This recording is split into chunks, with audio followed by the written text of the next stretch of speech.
Assalamualaikum warahmatullahi wabarakatuh. Sebagai orang yang beriman, kita harus yakin bahwa setelah mati, perjalanan masih panjang hingga sampai ke akhirat yang abadi. Untuk menuju keabadian itu, setiap manusia akan terlebih dahulu melalui alam kubur hingga kelak dibangkitkan kembali ketika hari kiamat. Di alam kubur itulah setiap manusia akan mulai mempertanggungjawabkan perbuatannya selama hidup di dunia. Mereka yang memiliki amal baik akan mendapatkan kelapangan di dalam kubur, sedangkan mereka yang beramal buruk akan mendapatkan siksa. Siksa kubur tersebut sangat benar adanya karena banyak hadis yang meriwayatkan tentangnya. Dari Aisyah radhiyallahu anha, Rasulullah bersabda, "Wahai manusia, berlindunglah kalian dari azab atau siksa kubur. Sesungguhnya azab kubur itu benar adanya." Hadis riwayat Ahmad.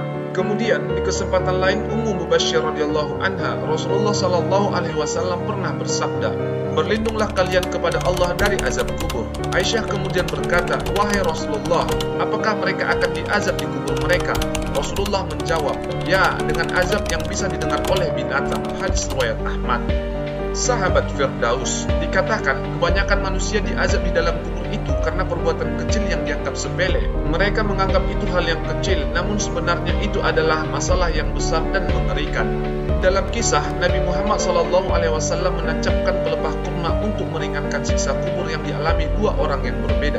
Saat Nabi SAW melewati dua buah kuburan, lalu beliau berkata, "Kedua penghuni kubur ini sedang disiksa. Mereka disiksa bukan karena dosa besar, melainkan karena dia tidak menyucikan diri dari kencingnya.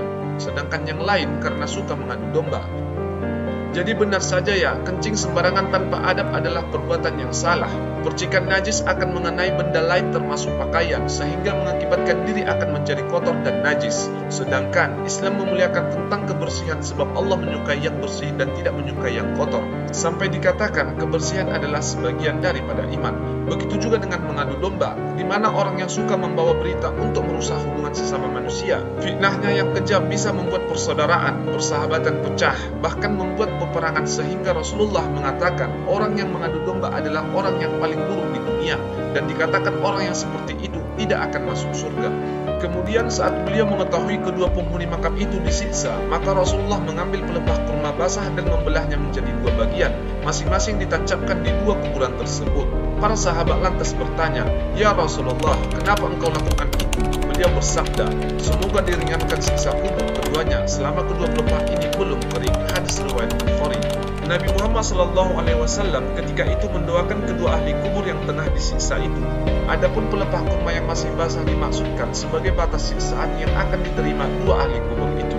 Terlepas dari itu, hal yang dianggap sepele ternyata mengerikan. Maka benarlah jika kebanyakan penghuni kubur itu disiksa karena perbuatan yang kecil dan dianggap remeh ini. Jadi untuk kedepannya, khususnya bagi kami, agar lebih menjaga kebersihan, mencuci dan memperhatikan tempat, juga agar lebih berhati-hati dalam berbicara atau menjaga ucapan. Semoga kita selalu dijauhkan dari siksa kubur. Amin ya rabbal alamin. Wallahu a'lam bishawab. Semoga saluran kami bermanfaat. Wassalamualaikum warahmatullahi wabarakatuh.